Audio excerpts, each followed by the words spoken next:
Well, hello and welcome to Ask the Coach. We're here with 4 coaches every other Friday to answer your questions and your queries. I'm Angela Cripps, the MD of the Recruiting Gym, and I will get the coaches to introduce themselves in a moment, but let's tell you the format. And while you're working things out, they can do their introductions. So hello, yes, hi, Renu saying hi to everyone. Do say hello, we're a friendly bunch. So the premise is we're here to answer your questions that have been asked over the last couple of weeks. We've put in here already. If you have another one, feel free to put it in there. If we can answer it, we will. If not, we get a coach on the next one that can answer it for you. We've got 5 today. And if you go to the Ask the Question box, you can vote on your favorite question. So if you want to be voting to push it up the scale so it gets answered quicker, then do that while the coaches are introducing themselves. So let's start with our new coach who's not been with us before. So Simon, if you'd like to unmute yourself and introduce yourself to the group here, that'd be lovely. Yeah, hello everyone. My name's Simon McKeever. For 14 years, I was the IT director for a company called the Staffing Group.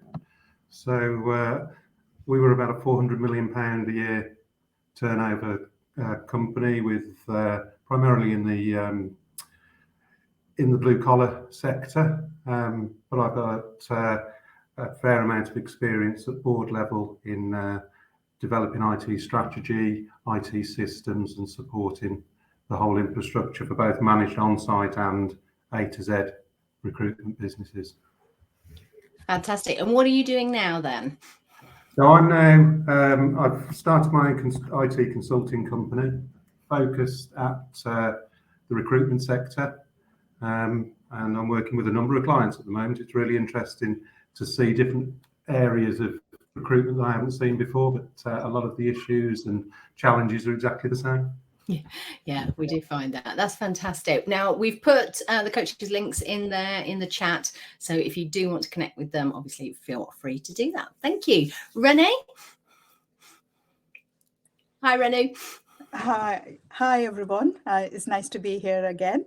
And I run a company called Talent Grader, and it's all about talent assessments like psychometric tests and behavioral assessment, video interviews, etc. Any type of assessments to understand your or a candidate's caliber for the role we are recruiting for is all about that, actually. So it's a portal to help recruiters to find different types of assessments. And I also work with charity sector supporting with recruitment as well. Thank you for that. Excuse the pug that's just obviously got away from where he's meant to be and dived in here. So, Katharine, take it away. I love seeing your little furry friends. Hi, I'm Katharine. I am sourcing coach in the Recruiting Gym. And so my speciality is internet sourcing. So if you want to know what button to press on Google or LinkedIn, I'm probably your gal. And in a couple of weeks, I've got Meet Your Recruiter Week coming up again, which is a LinkedIn posting challenge for anyone in the recruitment industry. So it's just to help you post regularly throughout the week, give you ideas and inspiration, and hopefully reintroduce yourself to your network, that kind of thing. So yeah, if anyone wants to know more about that, we'll put something in the chat.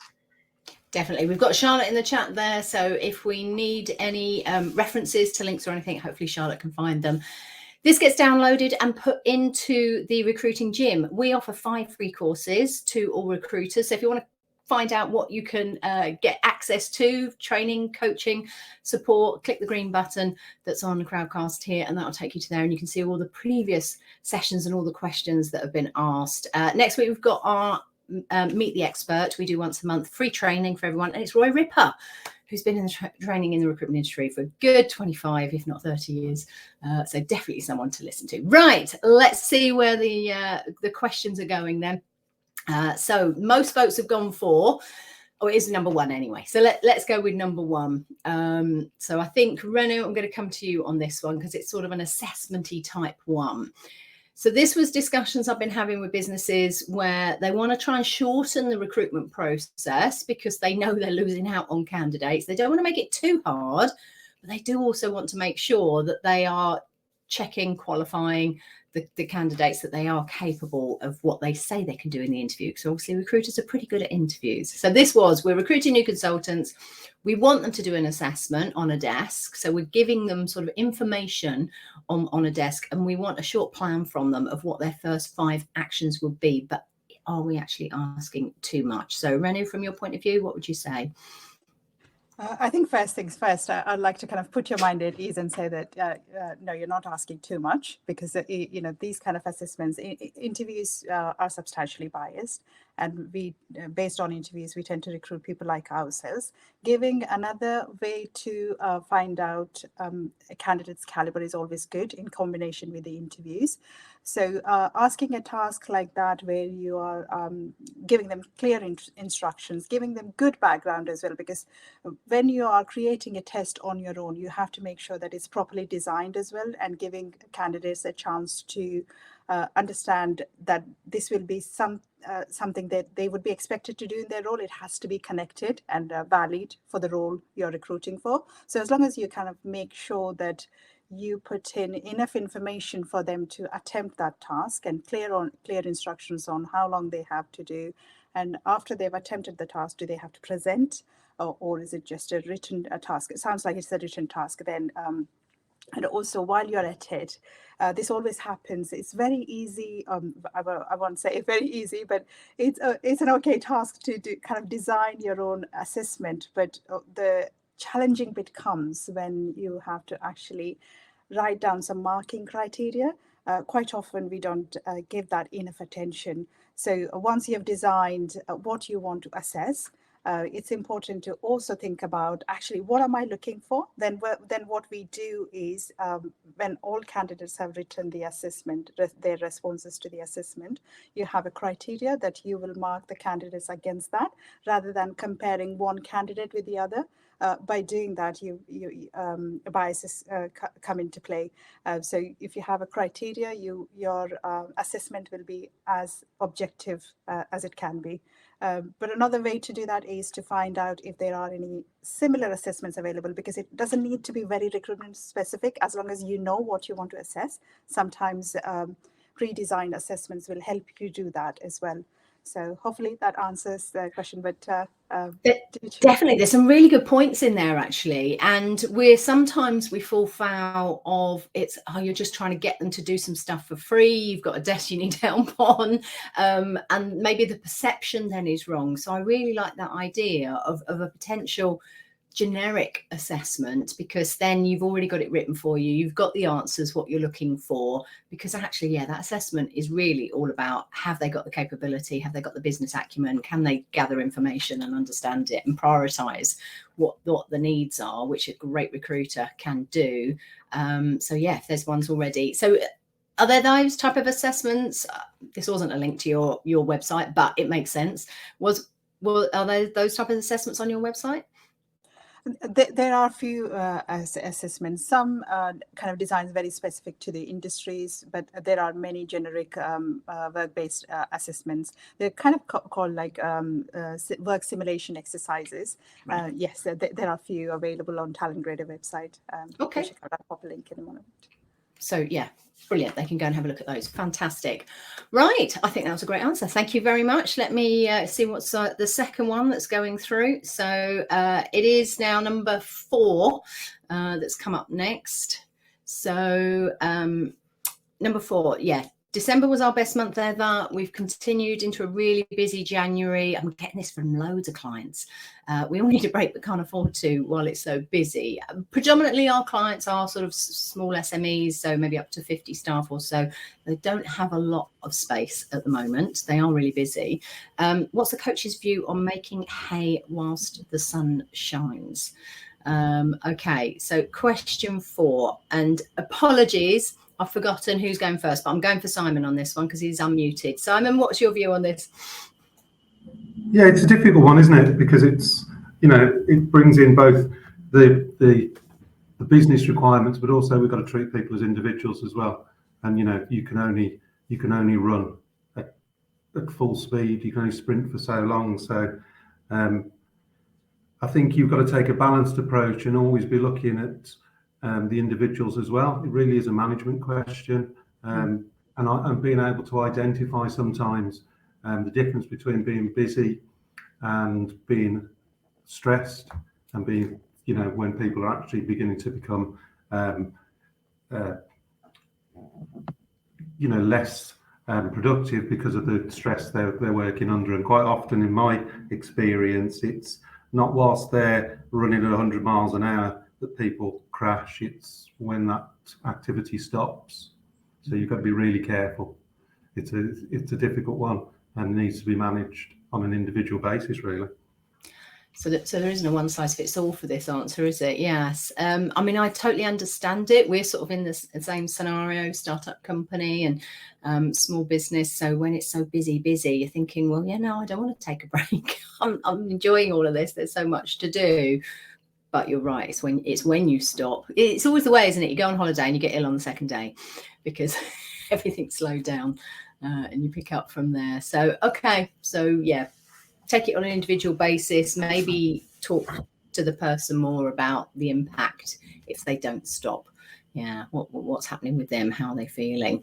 I had it with I hadn't thought about it, but there was another conversation I had this week with a team of directors, and one of the guys was, I'm on holiday next week, but I've got this call and this call and this call booked. And he's on a holiday with his kids, and I just had to say, why? Oh, no. I'm like, you've got a team of 3 other senior management here. Okay, who can take one each? And it was just like that, and it was done. So sometimes it's just the fact of asking for help, maybe thinking that you need to do it all. And I'll put my hands up to that one as well. I think there's also we've got to be clear on how this has changed with home working, that it's becoming more difficult to separate those 2 parts of your life from each other. And, I used to commute, and it used to be great to have an hour's clearing your mind in the car on the way home. And you don't get that now. You're trying to jump from one thing to another, which isn't necessarily healthy in the long term. Yeah, our mental health and wellbeing coach, Claire Davis, talks about this a lot. So that go for a 5-minute walk, 10-minute walk before work and after work, and use that time to sort of decompress, because it's lovely not having to commute for an hour, isn't it? But you're right, you're not getting that break, and we need to do that. Okay, thank you for that. Okay, what's the next question that's come up on our list? So let's done answering on 4. So number 3, Katharine, I'm coming to you.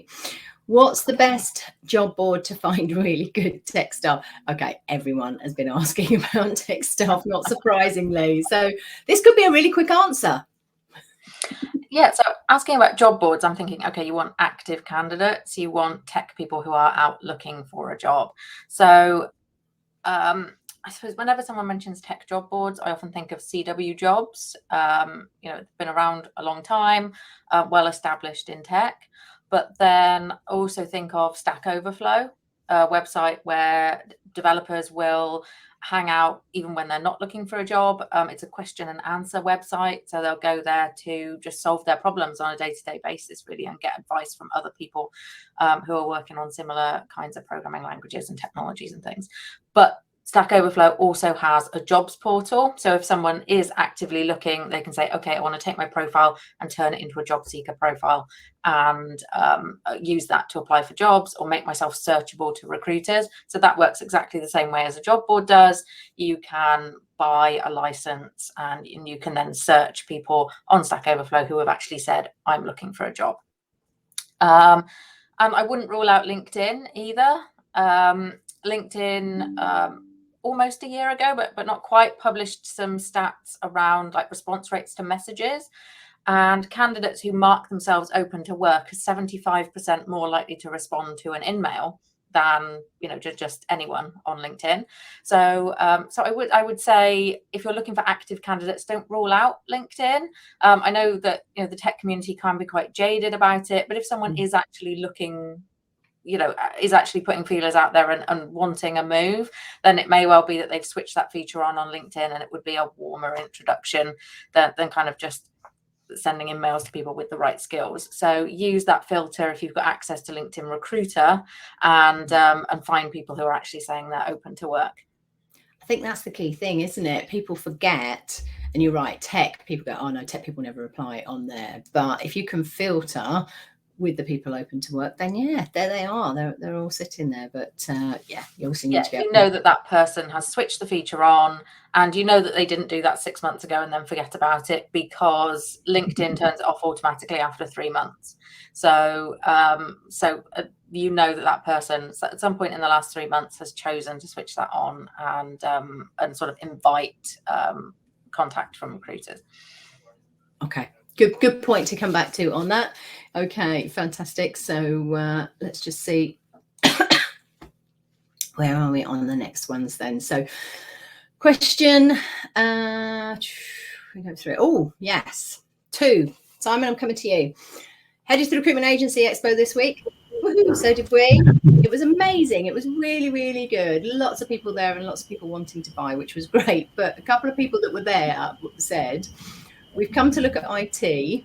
We're a little bit behind the times. One actually said, we haven't even got a CRM system. We still use cards. We think, oh my God, okay, there are still people out there like that. But they did appreciate they needed to get up to date a little bit, but we're obviously totally overwhelmed because there's so much stuff out there that they could be using. So this is your forte, Simon. I'm so glad we had you. Yeah, it's a great question, isn't it? And it's not a question with a simple answer, although it is a very simple answer. You've got to be clear on what your objectives are. So this isn't just about CRM systems. This is with any purchase. You need to understand why you're purchasing that piece of software. So write down what your objectives are, and then start to prioritize the things that are most important to you. And it's important that you do prioritize those, because if you're buying an off-the-shelf product, which are probably most of the guys who are watching this would be, then you're going to have to compromise, and you need to understand where those compromises are and what is most important to you. And I'd go into any demo with a software company with a healthy dose of skepticism. They'll only show you what they want to show you. What you want to get from those demos is, show me how I do something. So make sure you are getting out of them, not just show me the screens, show me this, but how do I actually perform the functions and tasks that I need to do in my daily job? Because you're buying a tool. So how do I use this tool, and how will my consultants use this tool to do the job? And it's good to understand that most of the issues that come out of purchasing a piece of software or choosing a particular piece of software are down to either not understanding what you wanted from the software in the first place, or failing to implement the software, underestimating what it takes as a business to manage that change and implement that piece of software into your business. So if you don't start off with some outcomes, what do I want this piece of software to do for me, then there's no way you can measure whether or not it's been successful in the end. And it's very easy to creep away from what your original objectives were. So that for me is the most important things. And I haven't said anything about technology at all, because it's not a technological question really. The technology, you find the right tool for your business, and then you ask the question, well, what is the technology? Because the technology is the easy part. It's the making that tool work for your business. So it's understanding your objectives. I hear this a lot with companies, that they don't take the time to start with to decide what they need. They go out there hoping that they'll see something that does this and this and this, and they go, wow, that's amazing. Yes, that will help us. but they haven't thought about all of the elements to start with. And I did hear one of our other coaches last year was saying there are 5,000 CRM systems out there that recruiters could use. 5,000. So the likelihood of you stumbling across the right one that would be good for you is pretty minimal, isn't it? You need to know what you're looking for to start with, and then you can start clearing out the ones that definitely. Yeah, and I think when you look at the industry as a whole, recruitment in general, you see a lot of companies moving from product A to product B, and then another company will be moving from product B to product A. So they've either got the wrong product in the first place and they need to move to something else, or they haven't done the implementation part of it. They haven't actually leveraged the benefits of that product. And at some point in any business, it then becomes a toxic sort of product within the business, and you have to move on then, because you really only get one opportunity to impress all your operators and things, and prove to them that it's a piece of software that they want to use and embrace. I mean, one thing to add on to that as well, we do get a lot of in the recruitment industry is people outgrow the products because we grow so quickly, we can develop so quickly, that could be an issue as well, isn't it? You think you want this, and 2 years later you are a totally different business. Yeah, and we're an industry really where we're awash with data, personal data, and the size of some of the companies. If you're a builder's merchant, you wouldn't need to worry about personal data like we need to worry about personal data. So there are lots of other considerations around choosing the right product, but fundamentally it has to do the job. If it doesn't tick all the boxes of what you need it to do, then it's not the right product. So start with documenting what you want it to do and what it needs to do. Yeah, so that's a good starting point. The end point as well, being a trainer, I would always want to ask those people what training do they give to actually be able to utilize it, because you said earlier that it might be the issue is they're not even using the tool that they've got. So yeah, what training do they get? It depends on the size of the recruitment company, but I'm of the opinion really that the training that you do with your staff should really be merged with the training a new consultant. We were talking about new consultants, so you don't train them to use the software, you train them to do their job, and part of that is using whatever tools they're given to do the job. So it needs to be integrated, and sometimes the software companies are not the best people to do your end user training. Good point. Okay, Renu, would you like to add something on that? Yeah, I just wanted to say that, a few years ago, I was leading a project of identifying an HR system in-house, actually a recruitment ATS for in-house recruitment. And one of the things I found really useful, fully supporting what Simon, who's the expert here, was suggesting earlier, is that in addition, what we found useful was looking at providers who were very well established in the market, but also comparing those with the new technology providers as well. And that gave us some insights into what the new players have actually done differently. And then we compared that with our own individual, our requirements. And that insight was useful in putting like a scorecard together to identify the right provider for us. So I just wanted to kind of share that experience that, lots of research and preparation is required here, isn't it? Yeah, and go and see somebody who's using the product. That's always a good shout, isn't it? Find someone, ask them for a recommendation, but then ask the people that you get, who else do you know? Yes. So you get one that's not one of theirs as well. So you get outside. Brilliant. Love it. I think we've covered that really well. Thank you for that. So our last question on here then, unless we've got, so now's the time. If you've got a question you want to ask the coaches, get it in the chat, because that's going to be the last one afterwards. So our number 5 was, I'm new into recruitment, very young as well.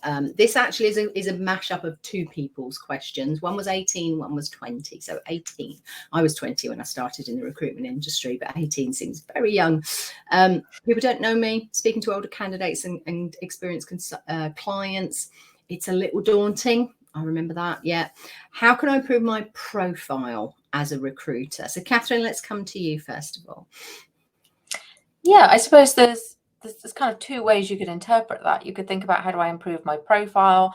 How do so I might immediately think, oh, okay, how do I improve the way that I might look if someone Googled me? So if I'm emailing someone, phoning them up and leaving them a voicemail, or messaging them on LinkedIn, they're going to check out who I am, right? They're probably going to end up back at my LinkedIn profile.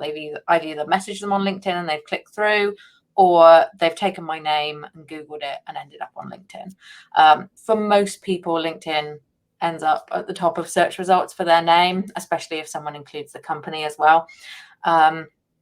So what are people seeing when they arrive on my profile? And it might be that they're seeing a junior recruiter, but you can still look like someone who is really active, who really knows what they're doing, on the platform, someone who is making connections and kind of just, getting on with it and learning the industry. So that's good. And then I suppose there's, how can I improve my profile, just from a point of view of, how can I improve myself? How can I improve how the industry sees me? How can I get to know more people so that somebody might recommend me as a good recruiter?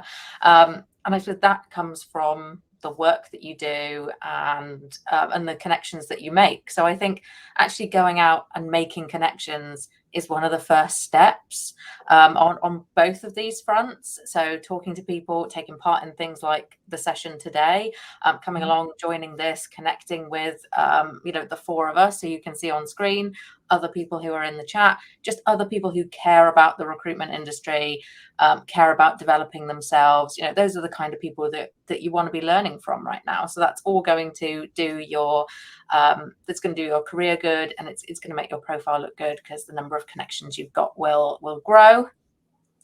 People will interact with your posts on LinkedIn, all that kind of good stuff. So I think making connections doesn't necessarily have to begin in industry, which can feel daunting to begin with. It could start with the recruitment industry. Okay, so I'm going to really learn my craft, connect with other recruiters. That's definitely how I started.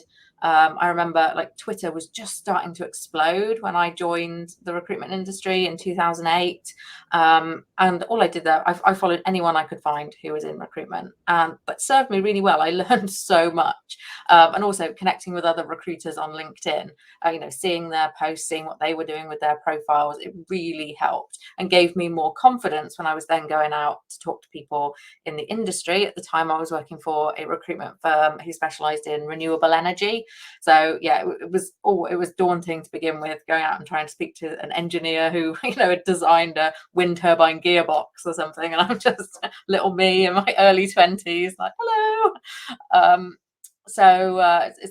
Just having that little bit of exposure to, okay, what are other people doing? Other people facing similar challenges to me. It just all helped help me feel less alone.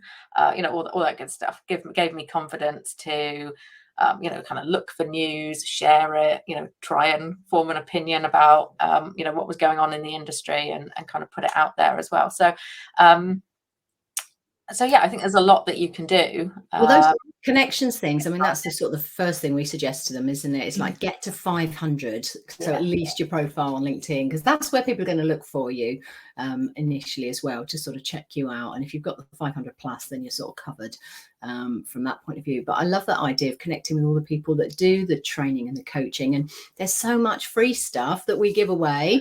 Yes, us in the Recruitment Gym, but so many other providers as well. You've got industry bodies like Team and APSCO and REC, so you can follow them, get the industry news, make comments on there, get information that you then share. So literally, I reckon within about 4 weeks, you could look pretty professional on your LinkedIn profile. Yeah, and just thinking about LinkedIn profiles, before I do any LinkedIn training, I usually go to someone's profile and do a little profile audit. So I look at things like, okay, have you got a professional photo? Have you made a background image that's kind of got your branding on it somewhere, maybe your contact details, something that's not the default, I guess. Your headline on LinkedIn, that little bit of information that appears underneath your name. It doesn't just have to be your job title at company. You can add more information in there. I think people expect to see job title at company, but you could say, recruiting software developers in London at company name. That's really helpful to a candidate. They would know, okay, this recruiter is relevant to me, rather than, or if someone who's in a completely different industry would see that and go, okay, it's not worth reaching out to that recruiter because they do something totally different. Just little things like this, using the name pronunciation feature, putting your pronouns on LinkedIn. It's just little things that make you more approachable to candidates. It just makes you look like you know how to use LinkedIn. It's all these things that just add to that impression that you know what you're doing. You're here to stay. Put some information in your contact info section. Now that LinkedIn has turned this into an obviously clickable element on your profile, I think a lot more people are looking at it. It doesn't necessarily have to be your email address and phone number that you put in there. It could just be like links to your website, links to a job you're currently working on, links to a LinkedIn group that you'd love people to join. Whatever it is that you want to promote, put some links to that in the contact info section. The about section can be super intimidating. It's like this big blank space and it just says about. That's the only thing. That's the only hint it gives you on what to write. So I think that could be something that you leave for later. You could actually. I have a recommendation on that. Think about what to share, because that's an intimidating bit of a LinkedIn profile, and I think it's better to leave it blank than just maybe have one sentence or something in there that doesn't tell people much. Yeah, when you're starting off, you haven't got a lot that you can say about yourself, have you? But your company probably has. So for me, the about bit, I would put in there, starting my career in recruitment, really excited, working for, and then put all about the company and what they've achieved and their accomplishments and things, so that you actually promote the company that you're working for. Use them as your credibility when you start, because you won't have built any up as yet. But as soon as you start making placement, oh my God, please get recommendations from those people, the candidates and the clients, the people that you put forward for interview that didn't get it, but you did such a great job that, again, they're really thankful. So make sure that you're focusing on that. I would always say that I think once you get to 20 recommendations, you're sort of, okay, you know what you're talking about. So there's no reason why you couldn't do that in the first 6 months either, if you're doing well. Yeah, the moment that you've placed somebody, that's 2 recommendations that you can go and ask for at least. So that's a really good habit to get into right from the off. Just make it part of your process. You're sending out the offer details and you're requesting recommendations on LinkedIn. It's just that little indicator of success right from the off. So yeah, I would definitely recommend doing that.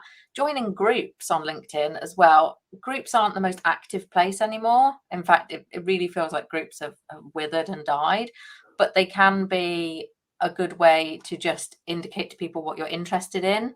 Some of the groups will appear at the bottom of your profile in your I think it's the interests section, I think, and it also adds those people to your searchable network as well, so makes LinkedIn much more usable for you right from the beginning as well. So yeah, groups, they still have their place, even though you might not spend a lot of time actually in groups meeting people. Okay. And don't be afraid to put on past work experience that's not in the recruitment industry. I've talked to all sorts of people who have said that their past roles have actually encouraged people to talk to them.